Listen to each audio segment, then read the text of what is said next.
with an arrest warrant issued for a former WWE star and more. This is Wrestling Hub. My name is John, and you're watching the Wrestling Report. Before we get into the rest of the video, make sure you subscribe to Wrestling Hub and turn on all notifications to stay up to date with everything in the world of pro wrestling. Also, don't forget to follow us on Instagram at Wrestling Hub Official and follow us on Twitter at Wrestling_Hub.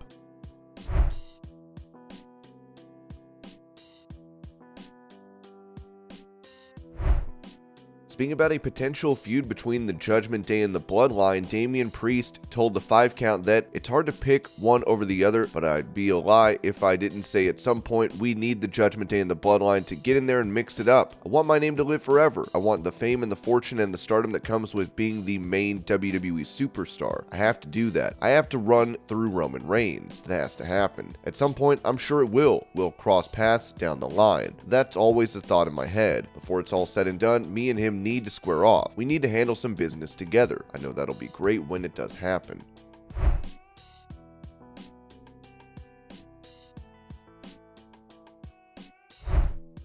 Talk about how he would fare against MJF on the microphone. Enzo Amore said on Busted Open Radio, "It's not even a question. We don't have to ask those questions because if that's the truth of the matter, my phone is on. People know where to call me. People know where to find me. If you want to give the people that tomorrow, you'd be wasting a lot of time, money, and investment because that's a build that deserves to be built. I'm not taking anything away from other people who do great work on the microphone. I want to see other people eat. Generational talent? I had 10 years in this business. My first generation, my decade is done. What I did is undeniable. You can't ever discredit it. I'm called a babyface because I got over. I don't have to on the people and bury the people. I can make people love me. I can make people listen, cheer, chant. You can't do that. Until you make people chant your catchphrases, love you, and book you as a babyface, it's easy to be a heel. It's easy to on these people. It's real easy. It's called RC Cola, cheap pop. When I said you're sitting in your mother's basement jerking off, F you, I didn't curse for 7 years. I didn't curse or say a bad word. I created a word, soft. They made millions of Snickers bars sponsoring the history of WrestleMania. One and only corporate sponsor, Snickers. Soft, they made millions of Snickers bars in one campaign leading to the Hardys' return match at WrestleMania. It was built for Enzo and Cass to win those titles. The Hardys came back to the greatest anticipation, the biggest pop in the history of wrestling maybe. I was there. I was in that match because the match was built on Enzo and Cass and nobody knew they were coming. To get your own match on the card at WrestleMania for the tag titles in the ladder match, get out of here. Don't compare apples to oranges. I hope he made Burberry a lot of money, but he ain't seeing any of that money. I sold t-shirts that said certified G on them and I made $1 million before I was 30 years old in this business. I didn't need contract disputes because I did that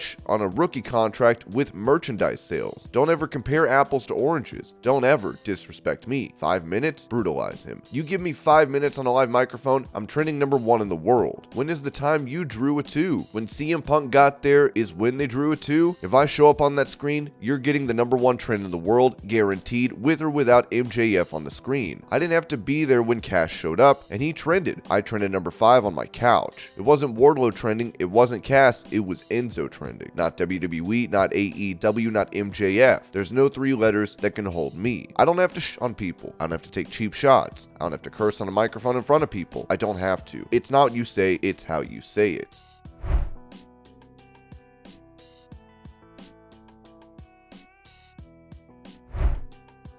Touching on his run in WWE, Maven would admit to taking performance-enhancing drugs, as he noted. I loved everything about it. The good, the bad, the ups, the downs. I'm not going to lie, the money. I'm the one wrestler. I'm going to be perfectly honest, whether you like or dislike my answer. I hate it when guys talk about, did you take steroids? And they beat around it. I did them. I did. I'm not sorry for it. I wish I would have taken more. I would have done everything the same. At this point in my life, at 46, there is no one I'm trying to get the approval of. Why lie?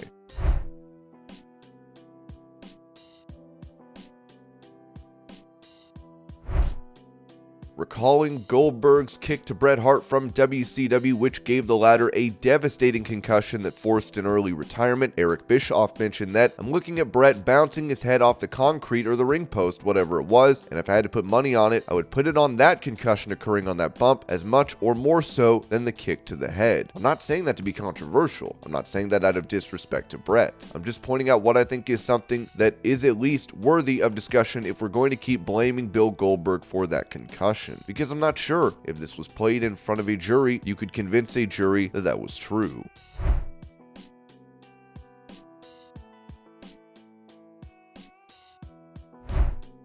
Recalling a funny story from a WWE tour with Randy Orton, Cody Rhodes told Gorilla Position that, "The first time I saw Randy, we were in Cape Town, South Africa, at the TV hotel for that tour. I walked by the men's bathroom, and he had his hands around the urinal. He goes, 'Hey Code, look at this.' And he yanked the entire urinal out of the wall. We had this big talent meeting the next day. 'Hey, there were security cameras, guys. We want to know who did it.' Randy walked up in front of everybody and said, 'Hey, I want to know who did it. I was told that Randy is a family guy and doesn't get in trouble, and I won't have it. I'm going to try to set some traps, some things to see if I can get him back,' because that was important. Randy freaking out was a big part of my life. I need him there, and I don't think I'm going to get him there, but I'm going to try."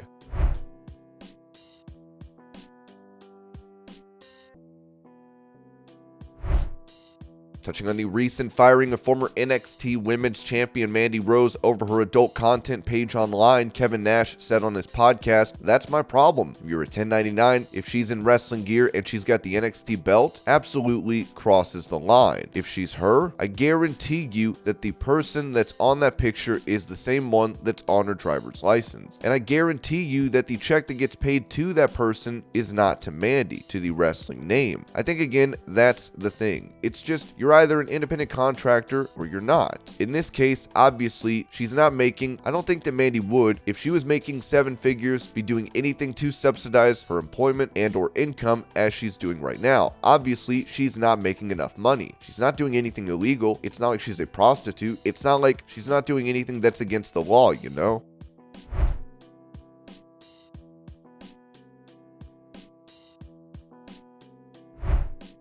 Talking about Jim Ross's comments regarding John Laurinaitis being let go from WWE, Dutch Mantel made an interesting revelation, saying, "JR talks very seldomly about people that he doesn't like, and this right here kind of surprised me that he talked about Laurinaitis in such a way. There's no doubt that he doesn't respect Laurinaitis with that last comment he made. So if he's out of the loop, I agree with him, he kind of deserves it. I've heard some stories about Laurinaitis and the girls up there in WWE. Some of those girls were really, really nice girls. They've been around guys, but they've never been around a dressing room with wrestlers, and the vibe is different. They're trying to fit in. They're trying to get people to like them, especially management, and he was trying to take advantage of that."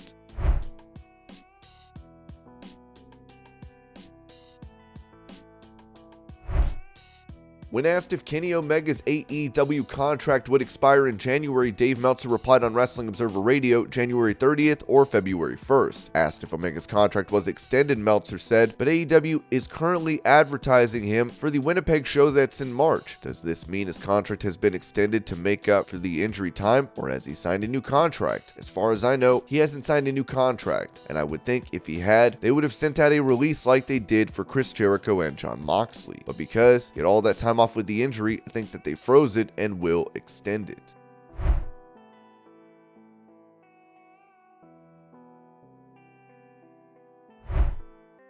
With former WWE star Eva Marie liking a tweet from Fightful's Sean Ross Sapp, where the reporter referenced more returns to the company, many fans reacted negatively to this as they wrote, "No, absolutely not. Now we've gone too far with these WWE returns. I'll be damned if I have to deal with Eva Marie. There have been a lot of great returns to WWE since it came under new control. With that being said, there are some returns that simply must never ever happen, like Eva Marie and Vicky Guerrero. If Eva Marie comes back, a manager role suits her fine, doesn't need to wrestle. I got a feeling, JD from New York, it may be toxic attraction. I know how you feel about Eva Marie as well, just hoping I don't get hate from it. Her looks fit the group, not in-ring work though. Lamau, no way Eva Marie, bio updated to WWE Superstar again. Just another Eva Marie, look and no skill. Wrestling fans claim they will stop watching WWE if Triple H brings back AEW star's partner. You don't have to be a good wrestler to join WWE, just ask Eva Marie and Top Dollar.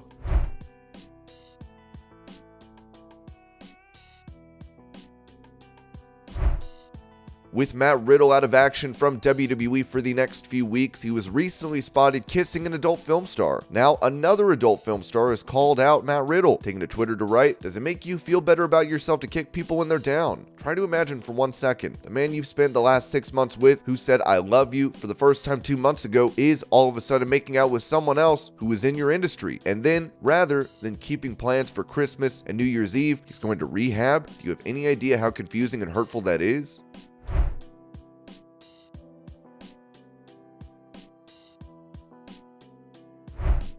AEW star Dustin Rhodes, who will be wrestling his last year in 2023, took to Twitter to write, "Please keep my mama in your prayers, please." While it's not known what's going on with Dustin's mother, we wish her all the best.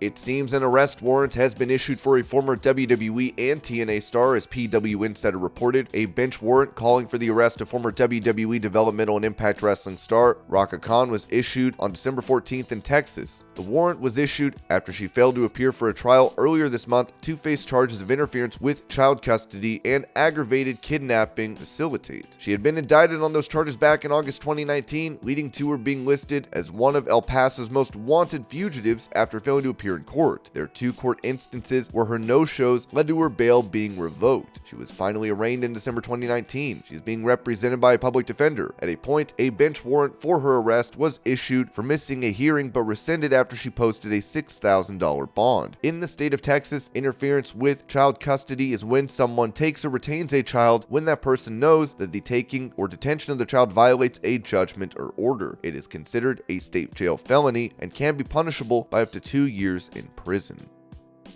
And this was your pro wrestling news update. I hope you're all having a great day. Thank you so much for watching, and I'll see y'all later.